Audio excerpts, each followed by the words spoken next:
Bueno, buenas noches. Eh, Buenas noches. Mi nombre es Hugo Cafera, soy médico y educador de Hurlingham y colaborador habitual de el canal, entre comillas, de Sonia Mora. Les agradezco porque esta vez nos han facilitado el canal para conmemorar, junto con un amigo histórico nuestro, Dani Arriba, la fecha del 2 de abril. Te presentás vos, Daniel. Daniel es cabo primero, fue cabo primero en la Guerra de Malvinas y pertenece a el grupo de luchadores de Al Malvinas Regimiento 7. Argentina de Ituzaingó, ¿no? ¿Es así? Así es, así Bueno, es. eh, yo le voy a tomar los primeros 5 minutos, tal vez 7 minutos, para hacer una introducción y luego vendrá eh, la liebre de este guiso de liebre, ¿no es cierto? Que es a quien venimos a escuchar. En primer lugar, acerca de los ingleses. Los ingleses vinieron acá en 1806 con un ejército que comandaba el general Bedford y se apoderó de la ciudad de Buenos Aires. Y el virrey español se borró con su gente. Y el pueblo de Buenos Aires se organizó, se unió, se armó y echó a los ingleses. Un año después, un ejército muchísimo mayor, muy grande, con el general Wylock, volvió a apoderarse de Buenos Aires. Y nuevamente el otro virrey que estaba también se borró, se escapó con su gente y con lo más preciado para él. En aquel entonces los historiadores llaman los caudales. Se escapó con la guita. Y los ingleses lo detuvieron y lo metieron preso al llegar antes de Luján.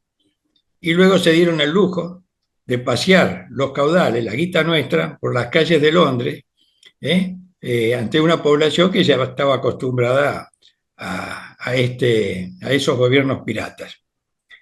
Bien, en 1831, mejor dicho, algunos años antes, ya en 1825, el almirantazgo inglés decidió no continuar las aventuras sobre Buenos Aires y proyectó su política hacia el sur, con un objetivo que resultaría luego, en los términos que se usan ahora, un importante objetivo geopolítico, que es la unión de los dos océanos, ¿no es cierto?, del Atlántico y del Pacífico.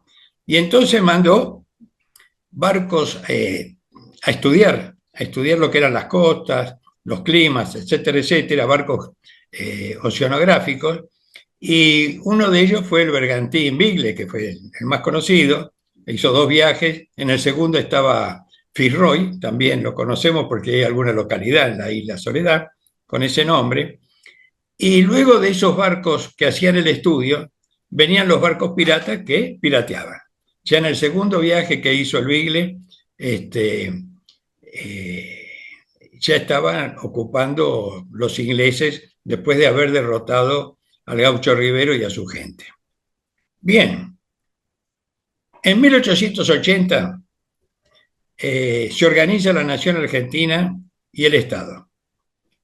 No lo organiza el pueblo, sino que lo organizan los grandes terratenientes de la provincia de Buenos Aires, después de liquidar físicamente el tema del gaucho en las Pampas, el tema de los originarios nuestros en la Patagonia, y con un conductor que fue el general Roca. Por otro lado, su socio, el general Mitre, que representaba a los grandes comerciantes de la provincia, de la capital federal, bueno, de lo que después sería capital federal, que había hecho el trabajo sucio con el pueblo paraguayo. Y los dos tenían un socio mayoritario, que era la reina Victoria, la reina de Inglaterra. Desde ese entonces, durante muchas décadas, los ingleses fueron la principal potencia que nos oprimía y nos disputaba, junto con otras que se fueron agregando, alemanes, ingleses, yanquis, etcétera, etcétera. Bien, En 1982, el 2 de abril, yo estaba con mi familia viviendo en el tercer cinturón del Gran Buenos Aires, en una zona marginal, y nos despertamos, por lo tanto, desplegados en la lucha antidictatorial. Y esa mañana nos desplegamos con la novedad de que habían desembarcado tropas nuestras en Malvinas. Y esto lo hacía la dictadura asesina. Salí esa mañana muy confundido y caminé las 14 cuadras hasta la estación donde tomaba un colectivo para ir a trabajar y seguía confundido, pero ya no tanto. Por lo tanto, había un poco más de claridad en mí por la cantidad de banderas argentinas que había visto en las casas de los vecinos. Barriadas muy pobres, barriadas muy pobres de trabajadores, en aquel entonces había trabajo pleno, que tuvieron una sensibilidad mucho mayor a la de mucha gente que estaba, como yo, con cierta iniciación en política, digamos, ¿no es cierto? Y luego llegamos a comprender de que el enemigo principal había cambiado, porque se venía la Armada y se venía la aviación inglesa, y había que, como en 1806 y 1807, había que ajustar con ese enemigo principal, con lo que apuntaba como un nuevo amo, decían en aquel entonces, en la vieja ciudad de la colonia, en el virreinato de acá de Río de la Plata, para después volcarse a el antiguo amo. Bueno, esta es el pantallazo que yo quería dar. A partir de ese momento, nosotros, bueno, integramos la fila de los malvineros, digamos, ¿no es cierto? Hemos seguido a nuestra gente que luchó ahí, hemos seguido con la causa y con Daniel, yo creo que desde principios de este siglo, no sé si habrá sido de 2001, 2002, ahí ya estábamos en un programa de radio que nosotros teníamos, que se llamaba Las Vaquitas Son Ajenas en Villa Tesey, teníamos un andarivel que era el de los malvineros. Y venían los malvineros con su factura, los viernes en un horario a decir sus cosas. Y nosotros aprendíamos y aprendimos algunas cosas.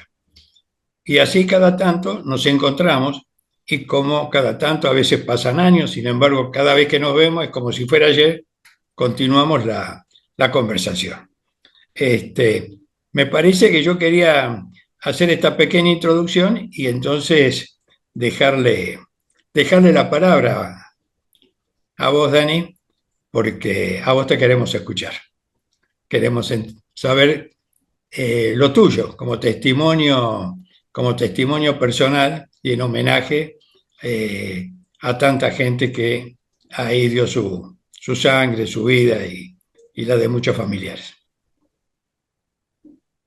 Dale, Hugo, gracias por la invitación, como siempre, el afecto de siempre, esto que decías de las vaquitas son ajenas es una gran verdad. Nosotros empezamos a tener difusión a partir de ese programa, donde la gente escuchaba, nos empezó a conocer y se empezó a acercar de manera este, curiosa, como para saber qué había pasado, porque hasta la actualidad creo que se sabe de Malvinas, se sabe algo y no se sabe todo, y todavía cuando hablamos de Malvinas no sabemos de qué hablamos si no tenemos esta introducción histórica que diste vos. Hay que ir al pasado, hay que ver cómo llegaron acá los ingleses desde toda la vida, cómo su modelo imperialista, expansivo, económico y comercial siempre estuvo sobre los españoles. La piratería de ellos era robar constantemente en los mares,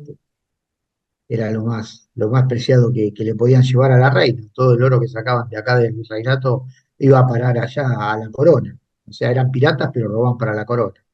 No eran tan piratas. Así que nosotros, siempre el enemigo fue el mismo. Creo que es eterno, creo que lo sigue siendo, con algunas raíces que han podido plantar acá y algunos que le responden a ese modelo imperialista Sajón. Bueno, nosotros, ya el 2 de abril estábamos en Ezeiza, yo pertenezco al Regimiento 7 de Infantería, estábamos haciendo ejercicio, todavía estaba el servicio militar obligatorio, estaba la clase 63, se había ido la clase 62 y bueno, nos levantamos como todo argentino con la noticia de que se había recuperado las Islas Malvinas, en una operación que se denominó Incruenta, porque en la arenga el general Busser ordena que no debía haber ningún muerto del enemigo, ya que se lo consideraban patriotas, se los consideraba argentinos. Ese fue el discurso. Entonces, al recuperar la isla, no tenían que matar a nadie, pero los ingleses tiraban, ya anterior tenían conocimiento de que iban a desembarcar las tropas, ellos no eran tantos, y entonces no hubo bajas. Por eso se denominó incruenta. Es el único objetivo en el mundo en una guerra que se recupera sin matar a nadie del enemigo. El primer caído que tenemos, el capitán Giachino, post-mortem ascendido, era teniente de fragata, entrando al despacho del gobernador, lo, lo ejecuta de un disparo y cae herido también el enfermero Urbina. Nosotros empezamos a replegarnos de Ezeiza. Primeramente se iba a formar un grupo en el Regimiento 3 con tropas, digamos, suboficiales del ejército, con gente que estaba en carrera. Después se cambió la orden, fuimos al Regimiento 7, se convocó a la clase que se había ido de baja, porque la clase 63 no estaba completamente destruida, se reincorpora a la clase 62, esto sucedió en el Regimiento 7, y se arma el regimiento, que está compuesto por tres compañías de infantería, una compañía de servicio, una compañía comando y una compañía de comunicación, una sección de comunicación. Preparamos todo, estuvimos unos días, estuvimos recibiendo armamento, el Falpara, que recién estaba saliendo, se estuvo recibiendo algunas ropas nuevas, se recibió unos dubé que eran israelíes. Una vez que teníamos todo preparado, el 13 de abril, que salimos del regimiento en micros y en escalones, se llama cuando va a una parte y después va a la otra parte. Se desdobló el regimiento, fueron algunas compañías de infantería, y después fue una compañía de comando y servicio. Llegamos el 13 a Río Gallego, se voló sobre la isla, no se pudo aterrizar por el tiempo, el clima, el viento. Volvimos a Río Gallego, hicimos noche en Río Gallego y el 14 de junio estuvimos pisando nuestra tierra, nuestras queridas Islas Malvinas, esa perla austral, con parte del Regimiento 7. La otra parte llegó más tarde, y todo lo que era pertrechos militares, todo lo que fue cocina, vehículos, los Unimog, los Reo, los Jeep, y los cañones de largo alcance, fueron todos en el buque Formosa. O sea que nosotros fuimos por un lado, lo que era provisión de alimentos, todo del regimiento fue en el buque y nosotros fuimos en avión. Llegamos a la isla el día 14 y la unidad fue destinada a cubrir el sector Plata. El sector Plata es un sector que tiene más o menos 10 kilómetros, que abarca la altura máxima que es Montelondo, después el valle que es Virrey y termina en Moirú, en una bahía que es donde termina o comienza Puerto Argentino, que hay como una bahía, como un canal que está de los dos lados de lo que es el pueblo de Puerto Argentino. Así que fuimos destinados ahí. Lógicamente tuvimos que caminar desde el aeropuerto hasta ocupar esos sectores. La primera noche dormimos en un granero donde estaban las ovejas, y al otro día emprendimos el camino hacia estos lugares, estos montes, estos valles, donde el primer enemigo que encontramos fue la lluvia, el clima, el viento y el terreno. Fueron tres factores que influyeron mucho en lo que fue el estadía en Malvinas.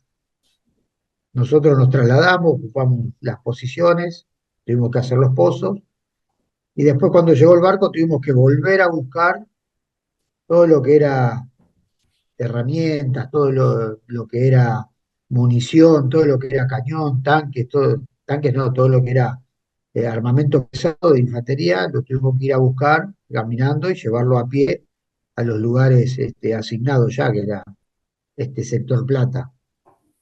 Y después, bueno, hacer las posiciones para, para dormir, hacer las posiciones para descansar como se podía. Había mucha agua, la turba es muy espesa, muy fangosa, no se puede caminar, uno se va enterrando a medida que va caminando, y hay que sumarle el peso del armamento, del bolsón o de las municiones. Así que esos días estuvimos llevando todo intensamente.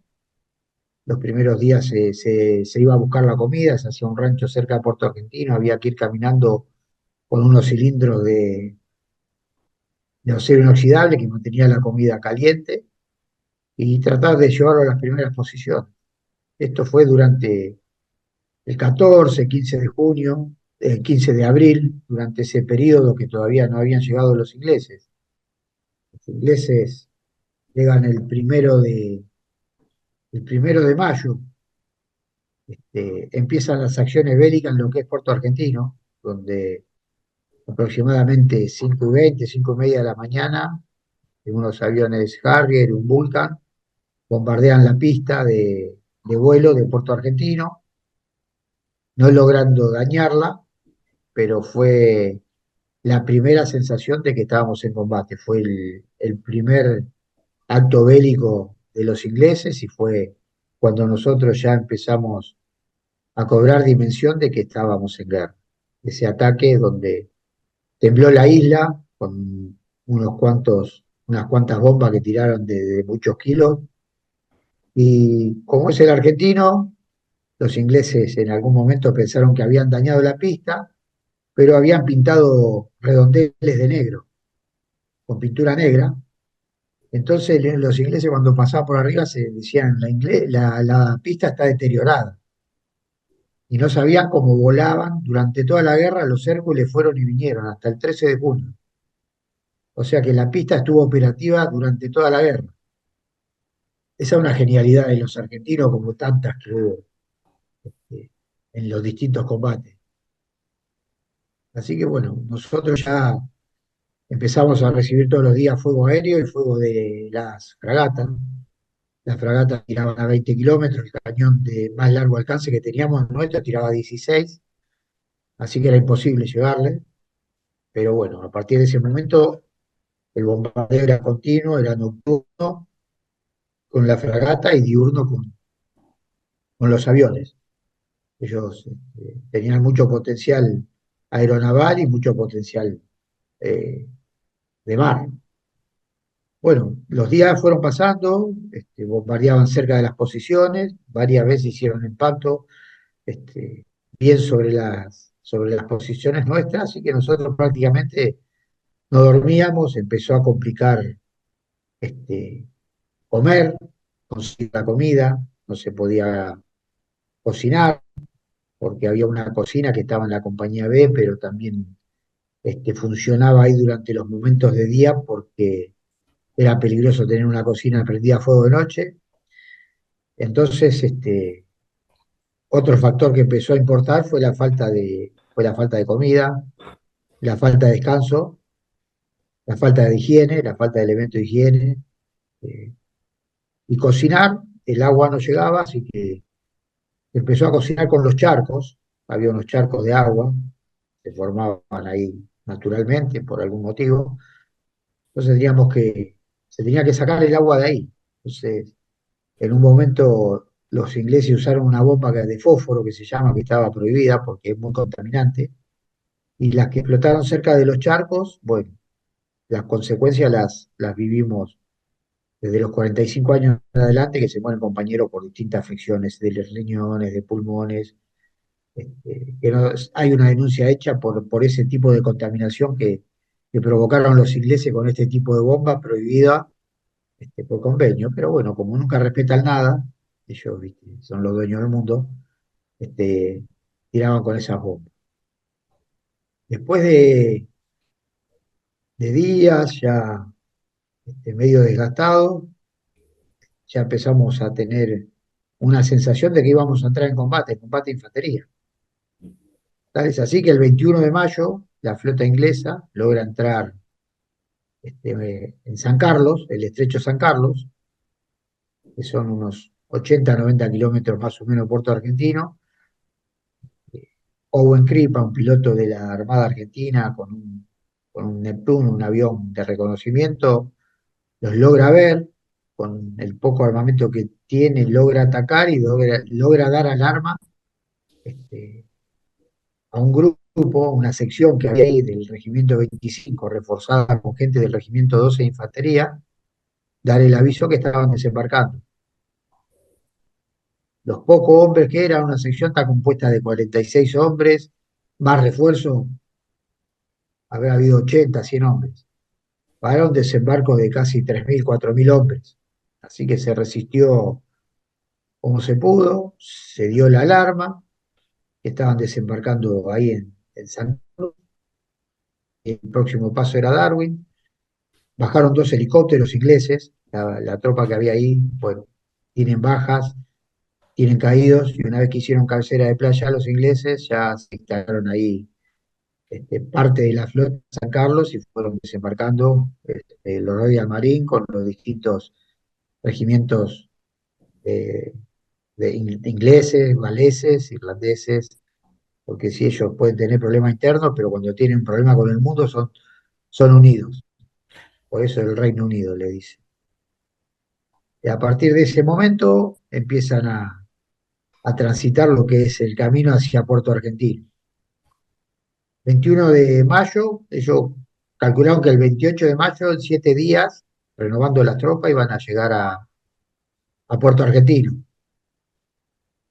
Pero no le fue fácil porque tuvieron distintos combates.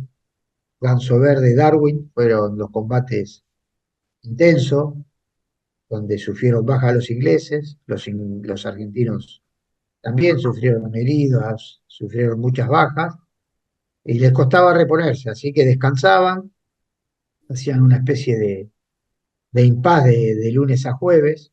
Muchos dicen que era por la paga, porque si combatían viernes, sábado y domingo les pagaban más, así que bueno, iban avanzando este, durante un tiempo, durante la semana descansaban, pero los viernes se intensificaban los ataques.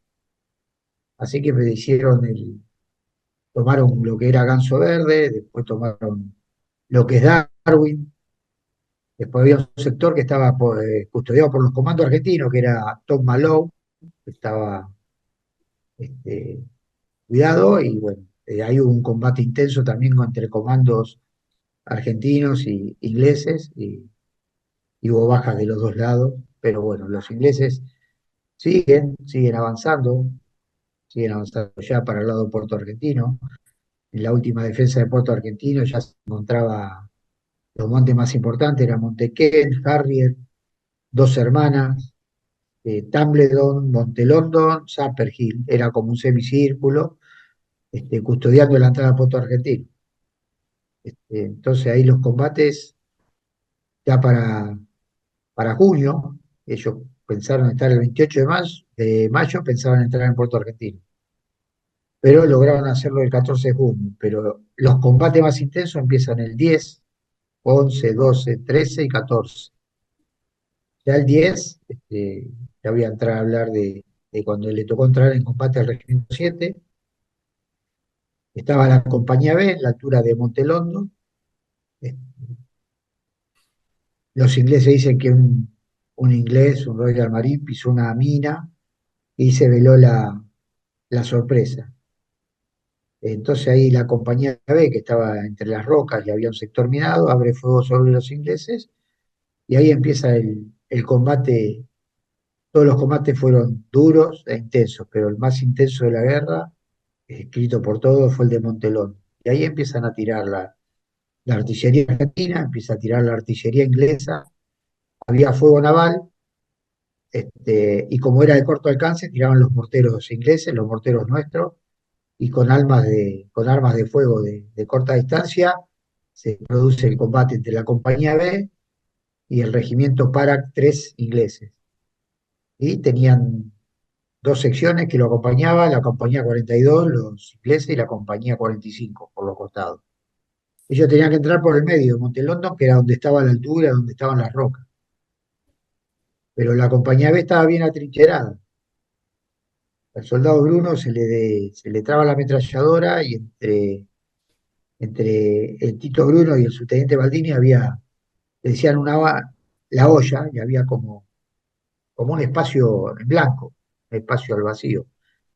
Y cuando su teniente va a querer corregir la ametralladora, a destrabarla, que logra destrabarla, bueno, recibe fuego del enemigo, queda herido y, y al rato, bueno, otra ráfaga de ametralladora lo pone fuera de combate.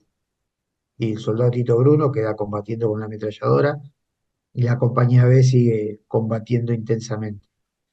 Nosotros estábamos a unos 2000 metros, 2 kilómetros de lo que era la última piedra de Montelón. Teniente Castañeda en ese momento era jefe de sección, tenía 23 años, la señora estaba embarazada de una nena, Caro, y, y bueno, fue un hombre que permaneció con nosotros durante todo momento, durante toda la guerra, comió lo que comíamos nosotros, no tuvimos ningún tipo de problema. En una de las charlas que teníamos, donde nos podíamos juntar todos, cuando nos juntaba, él decía que teníamos que permanecer unidos porque esto era lo único que podíamos hacer. En cuanto dejemos de perder esta unidad como sección, es muy posible que mueran todos.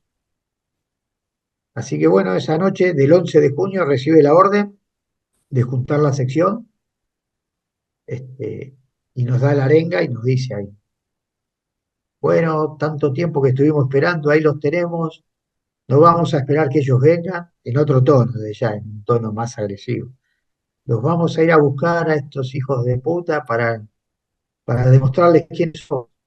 Y nos mandó a buscar municiones, las bolsas de ancho llenas de municiones, los bolsillos, porque sabemos que subimos y muchos nos vamos a bajar y no sabemos cuánto va a durar el combate. Así que bueno, nos mandó, buscamos, preparamos municiones por todos lados y emprendimos el camino hacia Montelondo.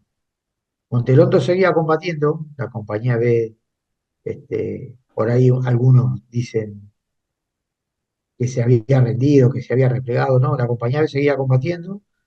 Nosotros subimos, nos encontramos con un puesto de mortero 31 argentino del Cabo Infante. Él nos detiene la marcha, nos pide señal de reconocimiento, no reconocía la voz. Bueno, había un compañero nuestro que había hecho la carrera con él, nosotros éramos cabo de 18 años, jovencito. Entonces le habla a un compañero nuestro y dice, ah, bueno, sí, son ustedes. Así que cuando llegó nos dio un abrazo y nos dijo, qué suerte que vinieron a reforzar. La idea era reforzar. Llegamos ahí hasta el puesto de comando, acompañado por un soldado que nos mandó él seguía tirando con los morteros. El fuego era intenso, entre bengalas, mortero, artillería.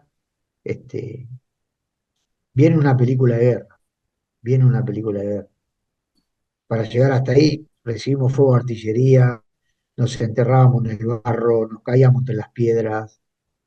Fue muy complicado, pero bueno, se llegó hasta ahí que recibimos la orden del mayor Carrizo, que era el segundo jefe del regimiento, pero era el de mayor jerarquía ahí en Montelondon, y nos da una reseña, cómo estaba compuesta la compañía B, cuál parte ya había sido tomada, que era la del subteniente Baldini, pero los soldados se habían replegado unos metros y seguían combatiendo, no es que se habían ido del campo de batalla, y a pesar de los heridos y caídos, ellos seguían combatiendo. Así que nos manda por un callejón donde tiraba una ametralladora inglesa, este, intenso fuego, y ya había puesto fuera de combate algunos soldados de la compañía B. Entonces nos manda por ahí el mayor Carrizo, en un momento logramos atrincherarnos atrás de algunas piedras, venía el grupo apoyo, que tiene armas pesadas, venía el primer grupo y yo era el jefe del segundo grupo. Estábamos formados más o menos en un abanico. Entonces el teniente le ordena al cabo Medina, que era el jefe del grupo apoyo, intente poner fuera de combate esa ametralladora para poder avanzar. Y en un momento que está haciendo puntería, se le cae el casco, le tapa los ojos, y en el momento que se va a levantar el casco, una ráfaga ametralladora le corta los dedos, se le mete en el casco, da la vuelta y sale por atrás. Nunca se dio cuenta que se le había agujereado el casco.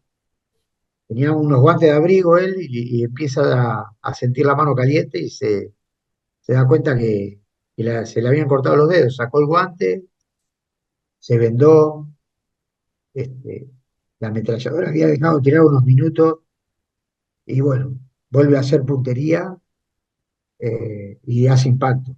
Y hace impacto en la ametralladora y un equipo Mila, que después los ingleses lo reconocen.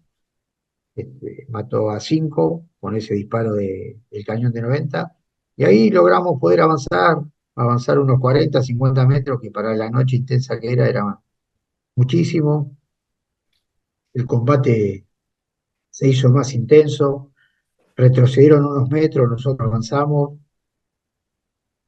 ya, ya la noche caía ya la madrugada. Lo hago rápido, pero era combate tiro a tiro, poder llenar los cargadores, agarrar los cargadores de los caídos, encontramos un cajón de munición, este, nos quedamos rápido sin munición y volver a recargar los cargadores, todo, todo en combate, todo sobre la marcha y ya la madrugada, calculo que serán las 6 7 de la mañana, la sección nuestra, que éramos 46 teníamos ya 6 muertos y 21 heridos y ya no nos quedaban munición. Los soldados, estábamos a 30 40 metros de los ingleses, los soldados ya empezaban a poner el sable para pelear cuerpo a cuerpo. El sable se coloca en la punta del fusil, se lo usa como bayoneta, como ya cuando el último recurso que tiene uno para cuando el enemigo ya está ahí, al lado de uno. El teniente me pregunta, le doy la novedad a mi grupo, empieza a pedir la novedad al grupo y le dijimos, no hay munición y, y tenemos 21 heridos, 6 muertos, o sea, quedaban condición de pelear muy poco, ya veníamos cansados, mal alimentados, hacía un día que no comíamos, el combate duró para nosotros aproximadamente entre 9 y 12 horas, así que bueno, dijo, había que replegarse, pero ¿cómo? Porque estábamos en el medio de la altura del monte, este, en algunos sectores se seguía combatiendo, pero bueno, la sección estaba muy diezmada y ya sin munición. Aparentemente en algún momento intentaron mandar refuerzos, pero bueno, no han podido llegar por el fuego. Y ahí empieza el repliegue de la sección, como se podía. Ya pasaba el tiempo y íbamos piedra a piedra. A los heridos que se los podía ayudar, se los replegó. Es así que, bueno, a las más o menos 10 de la mañana estábamos saliendo del monte y a las 12 más o menos del mediodía estábamos cerca de Will y empiezan a bombardear. El teniente estaba a un costado, estaba el cabo Medina al otro costado, estaba yo en el medio, cayó una bomba, no sé si de mortero, de cañón, y bueno, cae en un charco de agua y a mí me pega en el codo, en la rodilla, y me rompe la ropa, me tira contra una piedra. Y bueno, a partir de ahí para mí la guerra empieza Te voy a a interrumpir, terminar. Dani.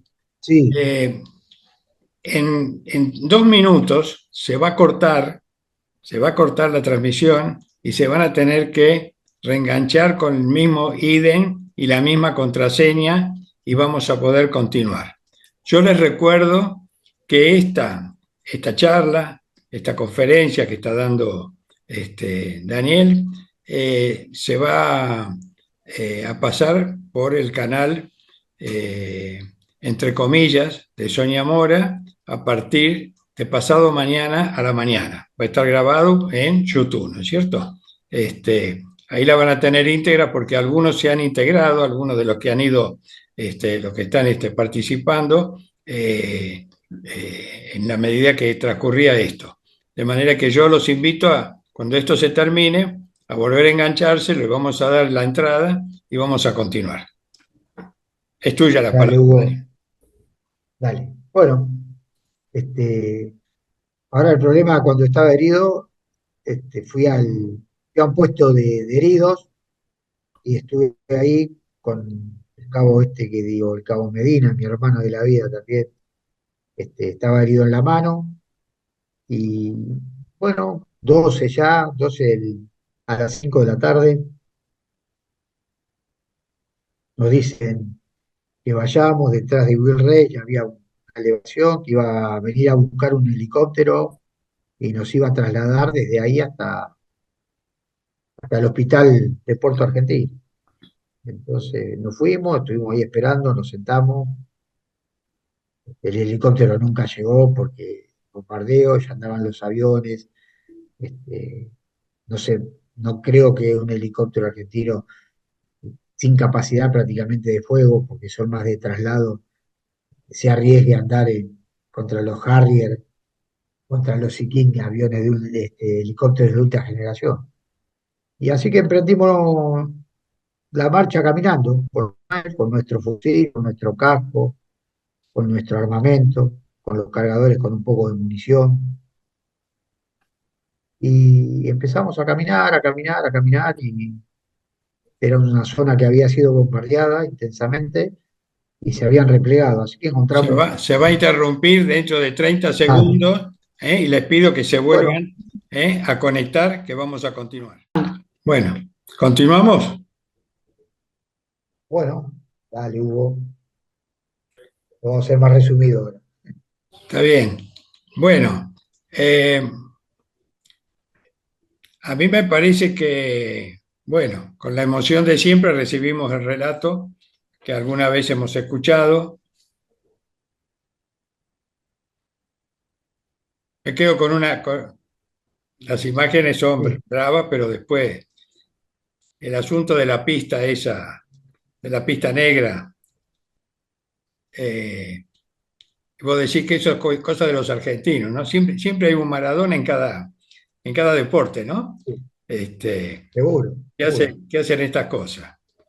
Y siempre a los ingleses, de alguna manera, le vamos a meter un gol con la mano, ¿no? Este, Seguro, se lo merece. bueno, este, Sabés que hay una historia ya de Phil Roy no, Bahía Fox. Ahí estaba destinado la compañía de ingenieros, una compañía de ingenieros que estaba con el 25 de la compañía Ingenieros 9 y era enfrente a San Carlos, cruzando el estrecho, estaban del otro lado, Bahía Zorro, Bahía Fox. Entonces encontraron unos caños, PVC, algunos de. Entonces también los pintaron todo de negro y hicieron simulacro como que eran cañones o tanques. Entonces los ingleses, los aviones bombardeaban todos los días y ellos iban y pintaban de nuevo los caños, volvían a armarlos y bombardearon durante casi toda la guerra. Ese grupo, esa compañía de ingenieros no tuvo bajas, no murió nadie, porque siempre bombardearon lejos de donde estaban ellos. Y cuando se firma el cese de hostilidades, que nos van a buscar y le avisan, este, un argentino que hablaba inglés, hablando con uno de los jefes ingleses, dice, si supiera la reina la cantidad de municiones que gastamos bombardeando estos caños, nos echa todo, dice, nos echa todo de los, de los Royal Marine. La viveza argentina, en los Daniel, combates. hay algo que preguntan acá. ¿Cuál fue el trato que recibieron por parte de los ingleses? Ah, Cuando, iba, no llegué, ¿Mm? pero como estaba herido, Posterior a las acciones bélicas, cuando ya se y entrega. yo te voy a comentar, yo estuve herido, te estaba comentando, y en el repliegue llego a Puerto argentino y el último Hércules que salió con los heridos que podíamos caminar, me vine, no estuve en ese momento. El trato fue bien como el convenio de Ginebra, no maltrato, los dejaron bañarse en el Canberra, le dieron comida. Por ahí habrá habido, seguro, porque es una guerra, algún abuso, algún golpe, algún culatazo, alguna patada. Eso seguro que hubo, seguro que hubo, seguro que hubo, como en el Canberra el hecho de Sergio Barro cuando se puso a tocar el himno. Es un profe de música de Morón, era soldado y ya sabía de música, y había en el Canberra había un piano, y fue y se puso a tocar el himno. Y todos empezaron a cantar el himno del Canberra, y fue un soldado y amenazó con matarlo si seguía tocando. Y vino un superior a ese soldado inglés y le dijo, no, déjalo que toque. Y terminó tocando el himno en el Bueno, Canberra. ¿vos te ¿Y acordás vos? que en aquel acto que hicimos en el Instituto Superior de Estudios Paramédicos con la Sí, gente del Departamento de Malvinas de la Aeronáutica, estuvieron los oficiales y suboficiales que habían participado en el último viaje? último viaje con Ahí, amigos, sí. claro, que Dijimos, se encontraron nos sin, encontramos ahí sin claro, se saber. encontraron sin Pero saber que habían hecho el viaje porque no estaba, supongo, para presentaciones ese viaje, ¿no? Este, no, y fue un vuelo que no tenía que salir porque el comandante de la isla claro, había dicho, ya era 13 madrugada del 13, llega el cese de hostilidades, llega el 14 al mediodía, y le dijo, no salgan porque ya están los ingleses, están la flota cerca, están los aviones cerca, y el comandante del Hércules dijo, no, yo me acuerdo del suboficial Carabajal, ese, que uno de los que me ayudó a subir, y después un muy, soldado que me tenía, un soldado de la aeronáutica, Desiderio, que después de muchos años lo volví a encontrar, nunca supe quién era el que me tenía. Después hablando con los veteranos, sí, descubrí que era ya del lado de Echeverría, y no, nos juntamos a un, hablar y le agradecí. un tema tan complejo este, estos mismos aviones que a veces habían servido para arrojar gente al mar, digamos, ¿no es cierto? De repente estas acciones de heroísmo eh, nos han hecho, nos han hecho la cabeza, ¿no? A los argentinos, ¿no? Realmente. Sí, Y sí, para llegar a comprender que existe un ejército malvinero, ¿no es cierto? Esa es vos la... imaginate que yo entré a los 15 años a la escuela suboficial. A los 17 egresé yo a familia de clase media. Mi mamá era ama de casa, mi papá era mozo, después hizo la carrera, fue cocinero, maître. Pero bueno, una casa humilde y era o trabajaba o estudiaba. Generación, casi todo era lo mismo. Bueno, estaba esta escuela de formación y ahí donde yo aprendí este, a ordenar mi cabeza, disciplina, que me gustó levantarme, hacerme la cama, relacionarme, nos enseñaban cómo comportarnos, cómo viajar, cómo ser respetuoso en un colectivo. Aprendí un montón de cosas, pero después sí, había este, otro ejército que yo no lo conocí por suerte, que era el ejército de tortura, el ejército de los clandestinos, de los Claro, que aparecían de noche, de Claro. los que nadie sabía el nombre, que tenían claro. sobrenombre. Yo participé en un ejército donde me vinculé con mis soldados y hasta la actualidad tengo un vínculo, nos juntamos a comer y tengo soldados, siempre me acuerdo de vos porque vos ibas a buscar al norte pueblos originarios para que vengan a estudiar acá a la escuela. Y yo tengo Sí, sí. soldados en la actualidad, tengo soldados en la actualidad que no son alfabetizados, que han llegado a tercer, cuarto grado y están trabajando todavía de albañil. Soldado correntino Orlando Pérez, que estuvo al lado mío en el combate, que me acompañó, y bueno, y vino y no pudo superar eso. Y yo digo, falta de preocupación del Estado, de no llamarlo, de decirle venga, fórmense, que es un laburo que vos hacés, y vos no sos el Estado. O sea, Dani, ¿cuánto? Dani, y dos palabras acerca del trato que han tenido ustedes a posteriori, que es lo que siempre te preguntan, digamos, ¿no es cierto? Y bueno, ¿Qué pasó cuando llegaron esos gobiernos, digamos, democráticos o un poco y democráticos o un democráticos de manera poco, trucha, como lo quieras llamar? ¿Qué pasó durante el claro, yo te alfonsinismo, el decía, menemismo y posteriores? y yo te voy a dar mi vida, lo que me pasó, mi experiencia. Este, pusieron gente, creo yo, que eran de la parte de represor, los volvieron a poner jefe de unidad. Desplazaron y pusieron la gente, y esa fue la que desmalvinizó, porque a nosotros nos tuvimos un trato con los nuevos jefes que no habían ido a la guerra, tuvimos un trato hostil, hasta agresivo. Jamás nos reconocieron. Prácticamente nos habían echado la culpa de que perdimos la guerra nosotros, la tropa. Entonces yo cometo un acto de insubordinación y termino en la sala de disciplina, que es el calabozo de suboficial, por un teniente coronel, que no sé ni quién era, fue tirado al regimiento. Y así le pasó a varios compañeros. Este teniente coronel nos hizo prácticamente irnos de la carrera militar. Lógicamente que yo, el ejército sanmartiniano, soy de ese ejército, soy del ejército que está al lado del pueblo. Eh, Muchas veces nos ha tocado ir a pintar escuelas, ir a pintar, arreglar cosas de la ciudad. Antes hacíamos el ejército, después la instrucción, hacía trabajo de obra pública, digamos.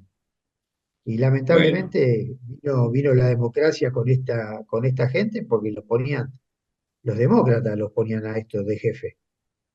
Y ahí empezó la desmalvinización, desde el periodo de Alfonsín. Podemos decir que con Néstor Kirchner, después de 140 días de acampe, nos recibió en la Casa de Gobierno y se interiorizó en el tema Malvinas y puso como política de Estado a Malvinas y intentó algunas cosas de soberanía, pero en lo que es reconocimiento al veterano de guerra, estuvimos muy lejos de tener el trato que merecíamos por ahí y de tener eh, el trato psicológico, el trato este, para ¿cuántas, reinsertarnos en la sociedad. cuántas bajas han tenido a posteriori después de la guerra? Y Cuánta andamos, gente se ha suicidado? ¿Qué pasó con los familiares? y andamos en los 1100 más o menos. 1100. 1100 Y gente que muere por enfermedades que dije a causa vinculadas a de la guerra. la El alimentación, el doble casi de los que cayeron en batalla. seguro, seguro. Y hoy murieron, entre ayer y hoy murieron tres, pero por distintas patologías. Estamos hablando de gente de 62 años, 63 para abajo. Algunos, hay un mínimo porcentaje de gente de 65 años para arriba, pero es un mínimo, no son. La mayoría son de 63 para abajo. O sea, suicidio eso y los muertos posguerra sí son más. Por enfermedades deben andar, si no andamos en 2000, andamos por ahí. En época de COVID había casi por año, en los 2 o 3 años de COVID había entre 300 y 400 veteranos muertos. De Bueno, hecho, yo estuve internado, estuve ahí 30 días en Campo de Mayo, incomunicado. nos está corriendo el tiempo. Yo los saludo, sé Y, que está Lila escuchando, está Adolfo. Este, no lo veo, pero sé que está ahí. Si quieren hacer alguna pregunta o agregar un comentario, Dani, sí, cerrá con lo que a vos te parezca, ¿eh? Que yo tenga más adentro. soy un agradecido a la vida, soy un agradecido a Dios.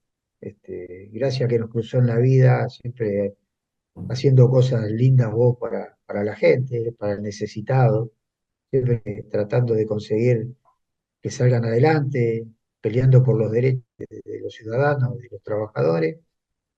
A mí me queda esto de esta vigilia mañana, primero, se hace la vigilia en conmemoración a todos los caídos de Malvinas y a sus familiares, rendirle el homenaje que se merece. No me olvido de mis 6 compañeros muertos, tampoco me olvido de todos los que dieron la vida por este país. Quiero un país, busco la unidad, me gustaría ver un pueblo unido, como fue cuando fue Malvinas, que no había distinción de Boca, de River, ni de política, que nos respetemos, que nos cuidemos, que nos amemos, que hay un potencial terrible, que, que por ahí en el interior se ve otra cosa, se ve necesidad, pero se ve más humanidad también.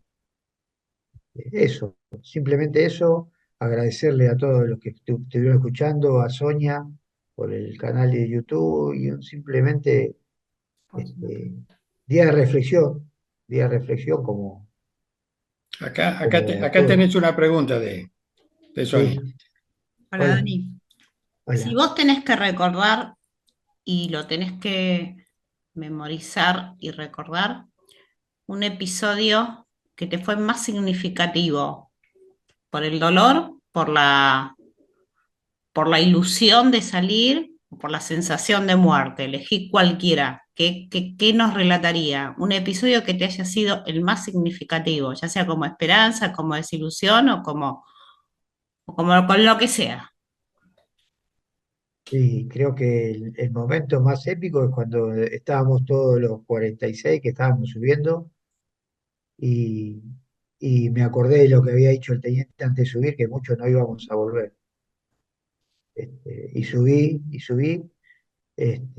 con mi esperanza personal que quería volver, pero también quería que vuelvan todos. Entonces quería cuidarlos y fue así, nos cuidamos entre todos. No tuvimos más bajas porque nos mantuvimos unidos, como dijo el teniente Castañeda, a quien le tenemos admiración y respeto porque era el que iba al frente de la sección. El momento creo que fue ese, de decir los que no vamos a volver o los que no van a volver, es ese, recordar a ellos y después, bueno, después se vienen imágenes de familia, de por ahí, Claro. gente que uno amaba, que ama, que quiere volver, pero el momento cuando sonaron las bombas y cuando empezamos a subir, nos despojamos de todo. Creo que hasta del sentimiento de patria, hasta queda helado, queda el compañero que tenés al lado, cómo ayudarlo. Y me traigo la imagen de esos 46 guerreros, de los que quedaron en combate, de los que volvimos, y mantenerlos juntos, una vez al mes comemos un asado, charlamos, revivimos y en la memoria nuestra están los caídos y algunos que han muerto posguerra por distintas dolencias o de distintas patologías o inclusive adicciones. Es eso, es Una gran eso. emoción escucharte Sí. y la posibilidad nuevamente juntos de estar presentes en otro 2 de abril. Un abrazo a Seguro. la muchachada de Tuzaingó y a tu familia. ¿Mm? Listo, gracias. Mañana vigilia en la Plaza Atahualpa Yupanqui, Rati Castelar, desde las 9 de la noche, poquito de folclore, algo solemne, algo a las 12 el himno, un minuto de silencio, marcha de Malvinas, palabras en homenaje a los caídos y listo, no hay nada más. Bueno, por lo pronto yo creo que algunos están escuchando de aquellos que vos conociste en las vaquitas. En la Sé vaquita. que Sebastián sabía que Fue, estábamos acá, me voy a qué comunicar lindo con Pablo, programa. por ahí se acerque él por allá y estará Valentina Bueno, también bueno. escuchando. Y viste que Pablito es difícil, porque viste que no quiere celular, es rebelde. Ya, Lo tengo que bueno, ir a ver a la escuela que me invitaron. es un cimarrón. Bueno, Es encima. abrazo, Dani. Gracias, Hugo. Chao. Un abrazo enorme. Gracias, Sonia. Gracias. Muchas gracias, Bueno, eh. dale. Chao, chao. Chau, chau. Yo quiero agradecer al canal, entre comillas, que hizo posible esta charla con Daniel, en particular en estas condiciones tan duras para el pueblo y la nación que estamos atravesando desde el punto de vista político, ya que este gobierno en realidad tiene la misma impronta opresora y entreguista que la dictadura, ¿no es cierto? Se ensaña con los más vulnerables y parcela al país para entregar lo mejor, ¿no es cierto? Y además se inclina frente a los grandes opresores del mundo actual, ¿no? Que son los héroes de nuestro presidente, como Trump o como el multimillonario Elon Musk. Pero así como la resistencia pudo frenar aquella dictadura, que vuelvo a repetir, que tiene la misma esencia económica y política que esta, eh, la resistencia hoy se mantiene. Eh, por lo tanto, bueno, esto es lo que quería recordar. Este, y a la resistencia ahora se le ha agregado un componente que es el componente malvinero, porque nosotros no pudimos imponernos en aquella guerra porque no teníamos una dirección, evidentemente, para la victoria. Eh, pero la resistencia obrera y popular y malvinera podrá resistir sin duda y ponerse al actual gobierno. Gracias.